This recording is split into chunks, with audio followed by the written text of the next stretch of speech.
What's at the edge of the universe? And what happens if we try to get there?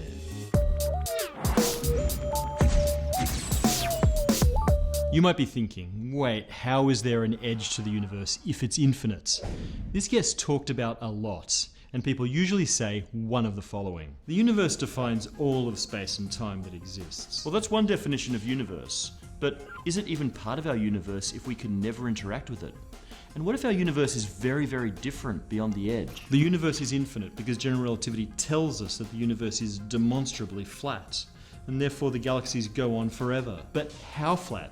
Are you sure you measured the universe's curvature with infinite precision? And my favorite, we can never know and never test it, so it's not even a scientific question. Oh yeah? I'll science any question I please. This is space-time. Okay, sorry. Before we get carried away, let's talk about the edge or edges of the universe and what it might take to get there. In a previous episode, we talked about the size of what we call the observable universe. We even gave you a number, 93 billion light years in diameter, 46 billion in radius. Go ahead and watch it again. It'll be useful.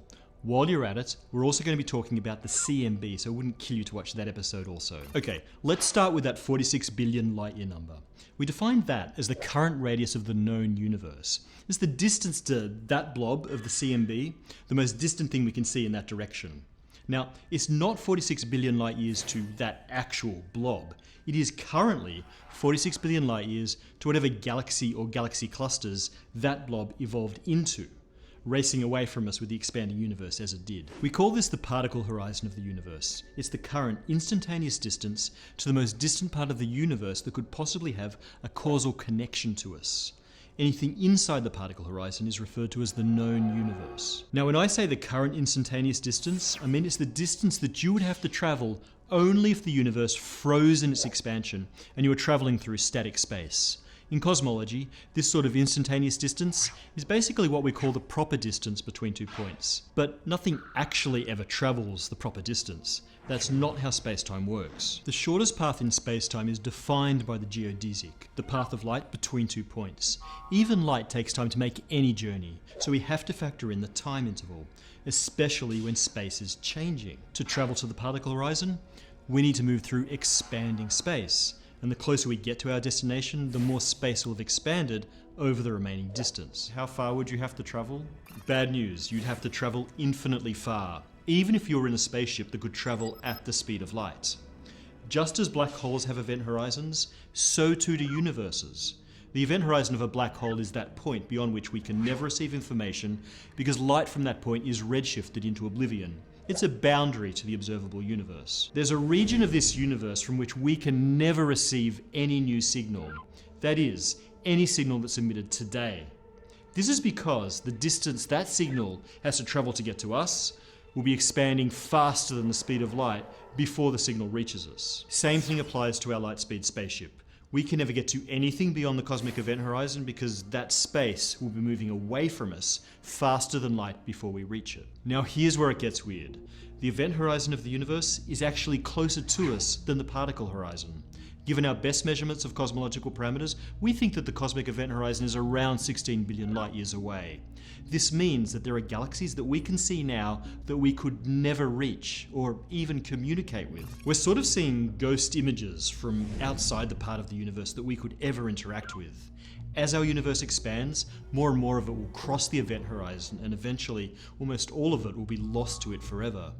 Kind of sad, really. Of course, all bets are off if we can break the cosmic speed limit, so let's do just that.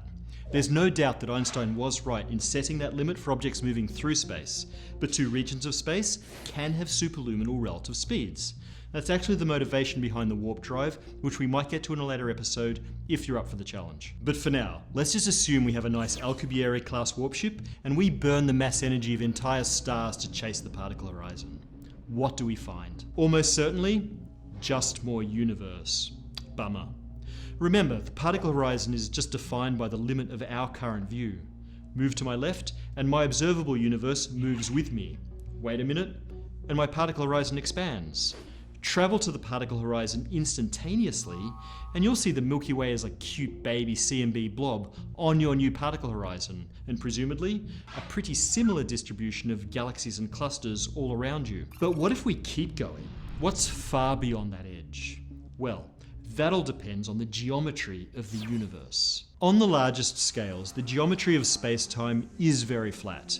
It's lumpy on small scales due to stars and galaxies, but smooth on large, sort of like ripples on the ocean. Measurement of the distribution of galaxies and the CMB confirm this flatness with very high, but not infinite, precision. If space-time really is perfectly flat, then with the most simplistic application of Einstein's equations, we get that the universe is infinite. Now, people claim this a lot. So, if it's true, what happens if you cross the particle horizon? The universe just goes on and on and on and on and on and on and on and on and on and on and on, and infinity is its own amazing beast, and there are many types of infinity, including some that involve infinitely repeating versions of this bit of the universe. But is our universe really perfectly flat?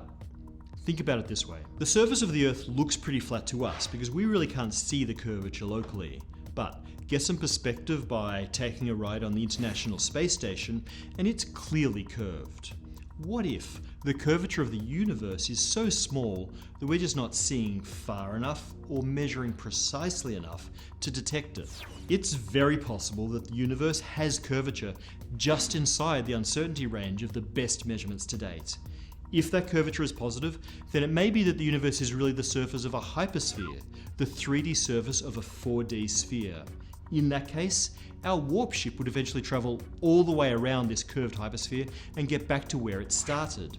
Okay, so how far would it have to travel? Based on a recent estimate of the minimum radius of curvature of the universe, you'd need to travel an absolute minimum of 18 times the distance to the particle horizon to get back to where you started, assuming expansion froze for the whole journey. We also have to keep in mind that these geometries assume that we can just extrapolate Einstein's equations in the most simplistic way. In addition, although general relativity is pretty cool, it's not a theory of everything. Non-crazy ideas for the origin of cosmic inflation suggest that our universe may just be a slowly expanding bubble in an exponentially, infinitely inflating multiverse. Now, bubble universes may be finite in size, regardless of internal geometry, and so they may have a true edge.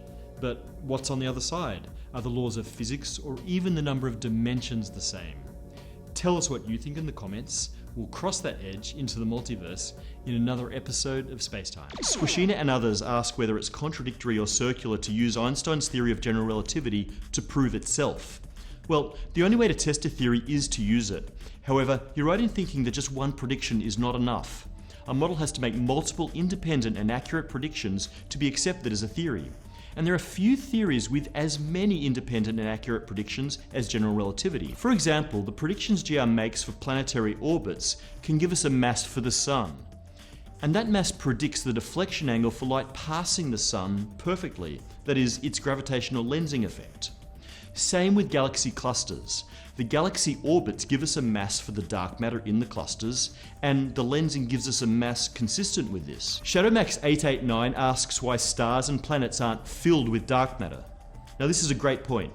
Dark matter is cold and clumpy, which means it can bunch together to form galaxies, but it doesn't interact with itself in any other way besides gravitationally. This means there's a limit to its clumpiness. To collapse completely into a star-sized object, it would have to lose a lot more energy. This is really hard unless you can interact electromagnetically. By comparison, the cold hydrogen gas that fills our galaxy clumps together in giant clouds, but then these clouds radiate light in different ways, allowing the gas to cool even more and collapse into stars. Dark matter doesn't do that, so it stays sort of puffed up. Mr. Lewis asks if we can please stop throwing monkeys into black holes. Don't worry, no monkeys were harmed in the making of space-time in any events that could be consistently assigned to our clocks at PBS. Isvazone informs us that upon winning a Nobel Prize for discovering dark matter particles, he or she would spend all of the prize money on Phoenix cases. And yeah, I guess that's cool, but I only play 1.6.